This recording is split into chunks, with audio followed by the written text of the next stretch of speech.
Welcome back to the Rock Room and another episode of the Rock Your Divorce podcast, where we help men successfully navigate the divorce process in a healthy way.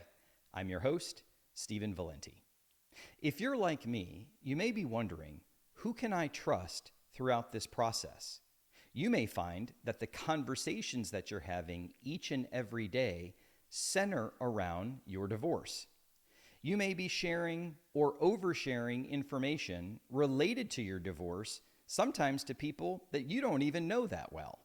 You also may be wanting to lash out on social media about what's going on in your divorce, or you may want to post on social media to prove to yourself and to the world that you are better off because of this. If that sounds like you, then you are absolutely in the right place. Because in today's episode, we're going to discuss the healthy ways of isolation and of silence and how to use them in your advantage, both during the divorce process and after the process is done. If that sounds like something that you're interested in, then plug in, turn it up, and let's hit the stage. Okay. So as we've talked about on this podcast, if you focus just on 7 key areas of your life each and every day, you will absolutely not only be able to navigate the divorce process in a healthy way, but you will absolutely be able to thrive afterwards. The visual that I normally provide is that of a soundboard or a mixing board, right? And you have those 7 channels within that soundboard. And if you can imagine the faders of that soundboard, that's the amount of effort and energy and time that you put into each of those 7 key areas throughout the day or throughout the week. I have to remind you that it's impossible, especially during the divorce process, to be able to do what the goal is, and that's really to have all 7 of those faders equally balanced in your life throughout the day, throughout the week, or whatever it is. And it takes work to be able to do that. But setting yourself up for failure by thinking that the divorce process is simple or easy, or, hey, you don't have to do a whole lot of things to be able to kind of hold it all together, you are absolutely setting yourself up for failure. And I promise you that if you learn to focus on those 7 key areas and the key components within each of those areas, you will absolutely be better off, not only during the process, but afterwards. So with that said, one of the key concepts that I'm going to talk about today really spans all 7 of those key areas. And the key concept is grind in silence. And so what do I mean by grind in silence? Well, we talk a little bit about isolation. We talk a little bit about going silent. And there are unhealthy ways to do that, right? There are unhealthy things that you do that may be self-isolating, that may be going silent in your life. And those can lead to very unhealthy and destructive patterns, not only during the process, but afterwards, right? So I'm not talking about those types of isolation or silence. This is really more comparable to when rock stars or rock bands that are in the spotlight, they may be touring, they may be promoting, whatever song or album or project they had been working on. And then they chose to remove themselves from the public eye, kind of unplug, if you will, and go away with focused intensity to work on a project. The benefit that we have right now, especially in today's day and age, is that there are a lot of bands that actually document, whether it's the recording of an album or a behind-the-scenes look at how things are done, how a song came about, or a music video or whatever it is. So we have a benefit today of being able to see that, of course not during the process, although there are a couple shows and documentaries that will follow the creation concept with bands, which I think is exciting. But if you think about how bands did it, even a generation or two ago, they would go away sometimes for months or a year and really focus on creating that masterpiece. And, like I said, there are documentaries, we can watch them now and we can see how that worked. But really the process was, we're going to remove ourselves from the public eye. We're going to remove ourselves from the public, and we're going to go isolate ourselves in a place, and we're going to let the creative process go. And a lot of bands, it didn't matter if it took months, if it took up to a year or so, they would work with focused intensity, and that creative process would drive that work. And then the key to it was they were working on this project, and there was no return on it. It's not like they were touring and they were having a show and they put on a great show and the applause or the critics would talk very highly of them. They would have energy in the show or whatever it is. This is we are going to go and we are going to record an album, and we're going to put our blood, sweat, and tears into this thing without a return. We don't know how it's going to go off, but we're going to have faith, and we're going to believe that when we do release this project, it's really going to be a masterpiece, right? And that's what bands did. And then after a while, they were gone, didn't hear anything about them. All of a sudden, boom, we got a new album, and they emerge with this masterpiece, right? And there's a correlation between you as a rock star going through this divorce process and the rock band in the explanation that I just provided you about what it means to go silent and to isolate in that healthy way. Because ultimately, during the process, and more importantly, as you come out of it, you want to emerge personally as that masterpiece, right? You want to emerge as the man that you've looked in the mirror and said, this is who I want to be. This is the man that God has intended me to be. And you've done the work during this process and even after to be that man, right? For yourself and for your children and for everyone else that you have responsibility for or that you love. So I want to set that concept because that's kind of the overarching idea for today, and it really spans all 7 of those key areas of our lives. So let's talk about just briefly each of these 7, because I do have episodes that we've already done that will touch on a couple of these concepts, and I encourage you to go rewatch or watch those. But there's also some concept and also some ideas of where this grinding in silence, this healthy isolation or healthy silence, we have subsequent episodes coming that will discuss these more in depth, right? So I kind of want to just give you a brief overview in today's episode of this grinding in silence and healthy isolation and how it spans all 7. So let's talk about the first one, right? The first key area of your life, as we've talked about on this podcast, is your spiritual life. It's your spiritual health. It's your spirituality and your faith, right? It's the number one thing. It's the foundation of everything that you do.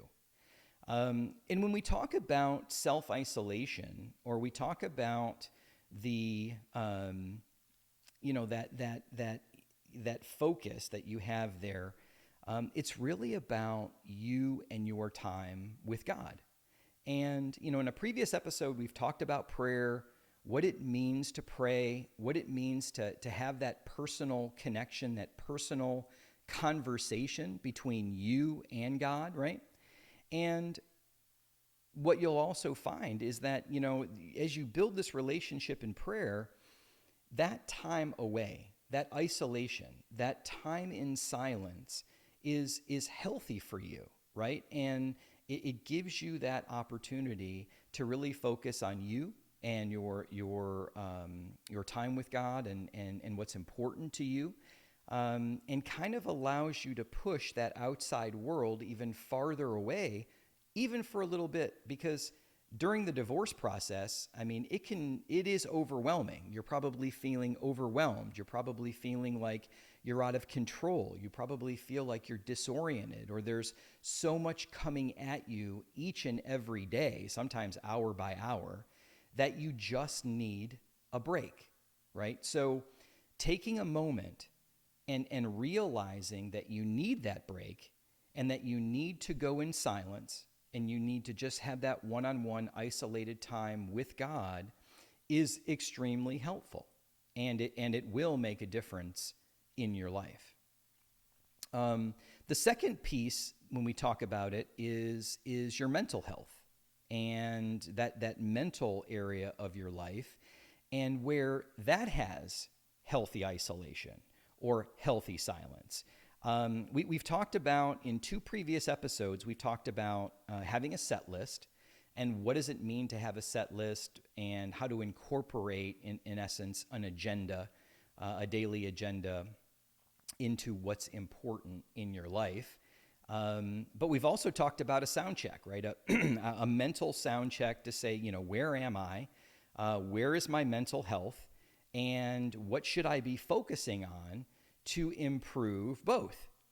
And by that I mean, if you take a look at self-isolation or silence, a lot of times in the divorce process, it can be unhealthy if you're not intentional about it. And we've talked a little bit about it in previous episodes. We've got a couple episodes coming up where men's self-isolation and the feeling of loneliness and aloneness can be absolutely crippling and devastating. In fact, it can drive men to decide that their lives, regardless if they have children or not, are no longer of value, which is absolutely horrifying that men are making that decision because of a divorce. So I say all of that to say that, this idea of taking some healthy time away, whether that's journaling, whether that's, like if you think about, meditation or daily mindfulness practices that we're talking about, and really utilizing silence and self-isolation in a healthy way to strengthen yourself, right? To strengthen your mental area of your life, instead of falling into negativity or negative patterns or negative self-isolation or silence. The third area, of course, is emotional. And we've talked, we had a previous episode related to therapy. And what does it mean to really focus on you, what you're going through, where your emotions are, what you need at that time, and how to best deal with the emotions that are flowing through you, what feels like constantly during this very difficult, strenuous process. So, things like therapy or things like self-care, where, again, you're focusing on you, right? A lot of times you're removing the outside world. You're focusing on things that you need for you to be the best you that you can be, so that you can navigate everything that needs to be navigated during a day or during a week, to get on to that next day or week, right? And sometimes it's a daily struggle to do that. But things like therapy, things like self-care, the other concept that we haven't talked about yet, that we will address in several other episodes because it spans a couple of the key areas of your life, is that of limited contact or no contact with people that are unhealthy for you. And that doesn't just have to be the former wife or soon-to-be former wife. It can be friends. It can be coworkers, right? So I encourage you really to focus on what can I do and how do I best navigate that emotional silence, that healthy emotional isolation throughout this process. So another area of healthy isolation and healthy silence, of course, is on social media. Uh, as men, some of us are on social media a lot. Some of us have actually maintained no presence in social media, which is getting rare and rare these days.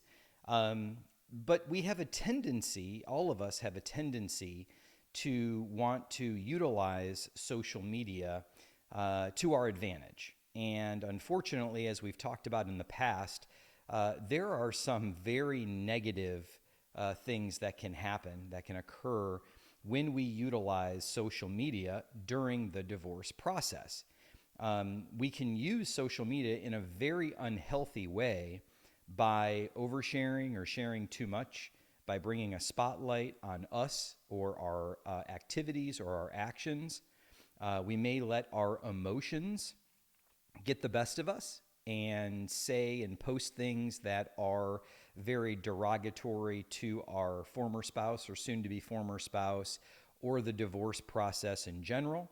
Or at the end of the day, we may post some things that could get us in trouble. If we have behaviors or we're in places that we don't need to be, and all of that can be utilized against you if you're in the divorce process when it comes to high conflict divorces or child custody or some sort of longer drawn out divorce process. So the healthy version of isolation, the healthy version of grinding in silence, really kind of the key concept behind that is just stay off of social media.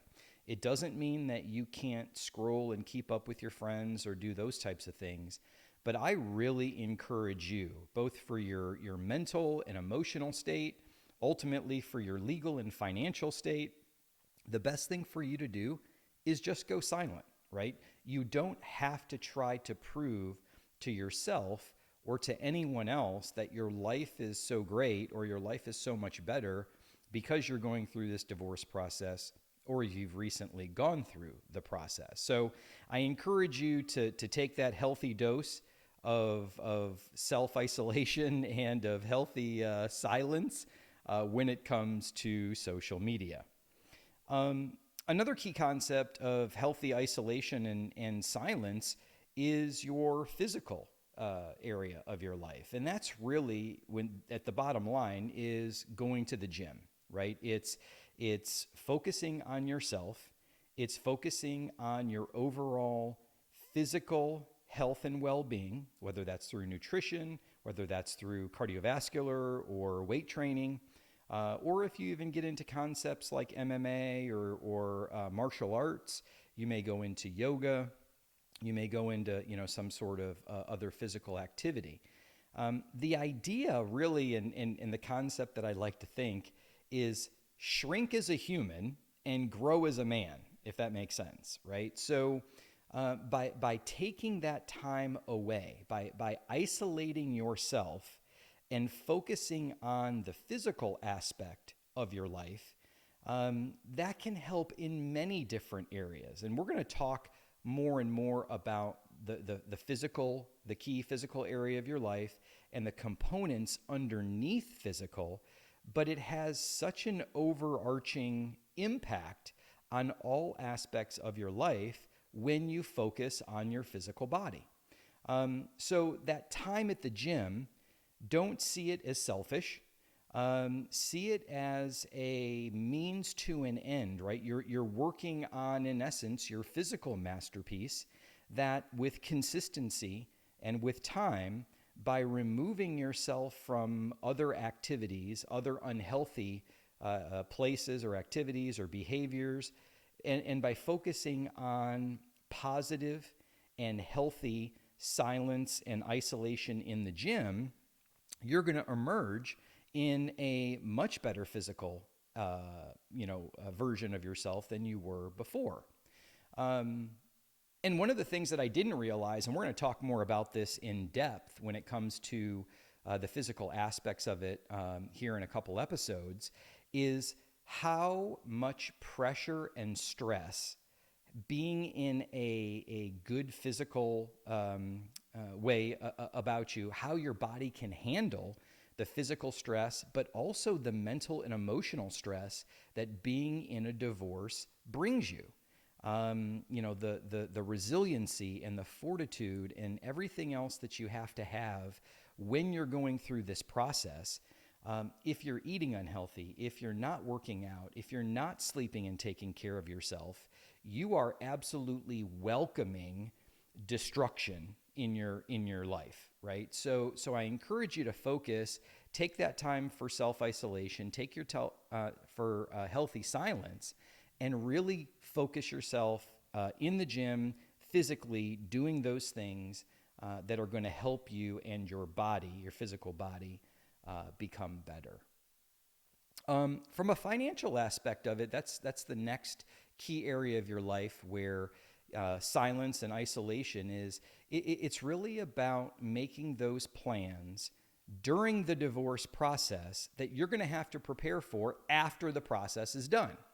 And we have some episodes coming up on child support. We have some episodes coming up on alimony. We have that on attorneys and how they're paid, and all the financial aspects of pre-divorce and post-divorce finances. So I encourage you to at least kind of, start thinking about, okay, how do I, in a healthy way, isolate myself from financially and prepare for what's coming after? Because whether you like to believe it or not, your financial life is going to radically change, especially if you were in a two-income household. Or if you weren't in a two-income household, you're going to have a lot of other expenses that you didn't have when you were married.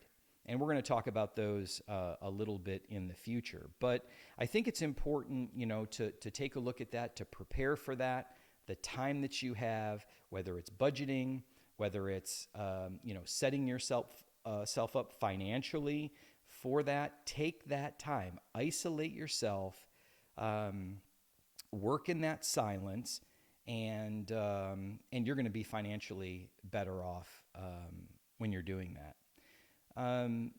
The aspect of silence or self-isolation when it comes to your professional life really depends on what you do. And I won't spend a lot of time with that today because we're going to talk about the professional side of your life during the divorce process and all the things that you can do to not only navigate your divorce process and succeed in your professional life, but what does that mean to set yourself up for future success or greater promotion or growing your business or whatever you do after your divorce process is done? But just know that, by focusing on those key areas, by isolating yourself from things that are not important and focusing those things that are important, and by not necessarily providing all the information to everybody about what you're doing in your life during the process and afterwards, is healthy for you on the professional front. So take a look for those coming episodes, because I think you're going to find some really important key tips and tricks and insight into what you can do to help build your professional life once your divorce process is done. The last thing that I'll share with you is on the legal side, right? And again, going through the divorce process, I'm not discounting that, the financial and the legal are not two very important aspects of the divorce, because especially legal is. But we've covered a lot of other key areas of your life that you need to focus on. The difference with this is that working in silence, working in isolation, in healthy isolation, when it comes to the legal aspects of your divorce, could be, in essence, life-changing, right? And by that I mean, when we talked earlier on, do you find yourself sharing information or oversharing information related to your divorce, sometimes to people that you don't really even know all that well, right? And what are those people? Who are those people connected to? And are they worth sharing that information with? Are they trustworthy? Will they keep the information that you're sharing confidential? And sometimes in high conflict divorces, where the two parties are battling literally about certain aspects of their marriage and divorce, especially when it comes to child custody, I'm just here to tell you, you can't trust really anybody, because you never know who has ulterior motives. You never know who's going to go and share the story or likes to gossip or anything else. And as we had a previous episode called Your Fan Club versus Your Critics, I really went into some of the key people that you need to watch out for when it comes to sharing of information and all that. So I encourage you, keeping that small circle of very close and trusted individuals. I called them my angels. Your attorney is going to be one of them, but you need to make sure that your activities and what you say and what you post, if you post anything, and what you do is really limited, because there are individuals that are out there that, quite frankly, don't have your best interest at heart, and especially don't have your kids' best interest at heart. And they're going to utilize every piece of information, good, bad, right, or wrong, against you during this legal process. So the concept of grinding in silence, the concept of isolating in a healthy way and being silent in a healthy way is always going to be your advantage on the legal aspect of this, because you're not providing any ammunition to the other side. And ultimately, this is the process that matters, right? So I encourage you to take a look at that from a legal perspective. Lastly, what I'll say about utilizing time, self-isolating, and doing this in a healthy way, this is really your time to create the life, the vision that you want for you and your children in the future, post-divorce. We're going to have some episodes related to setting goals.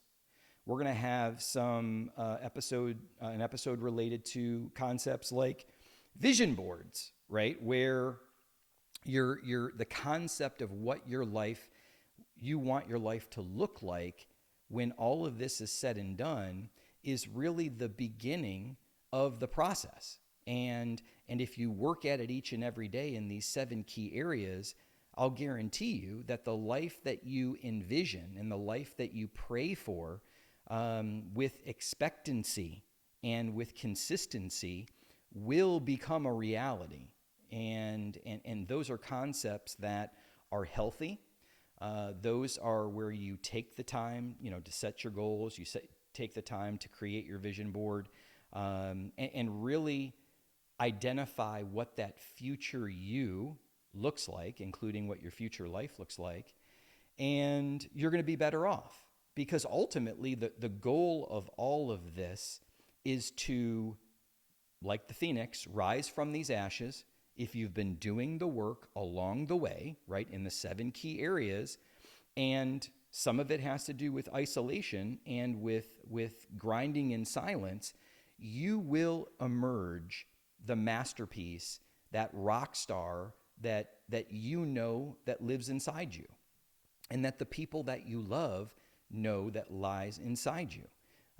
So I encourage you to do that. I encourage you to focus on those each and every day, truly to become the man that God has intended you to be, and to emerge as that masterpiece that we all know that you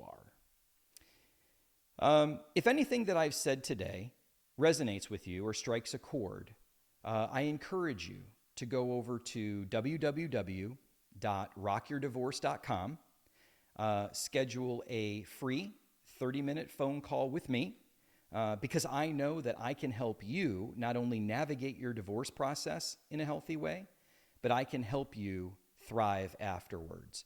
I also ask that you that you share, and you subscribe the Rock Your Divorce podcast. And if you know men that are out there that are either starting this divorce process or they're struggling through their process right now, or even have recently been divorced but are still trying to find their way. They're still having a hard time. I encourage you to share the Rock Your Divorce podcast with them, invite them here to the Rock Room so that we can help them navigate the divorce process in a healthy way and emerge the rock stars that they are. That's it for today's episode. I look forward to seeing you again here in the Rock Room for another episode of the Rock Your Divorce podcast.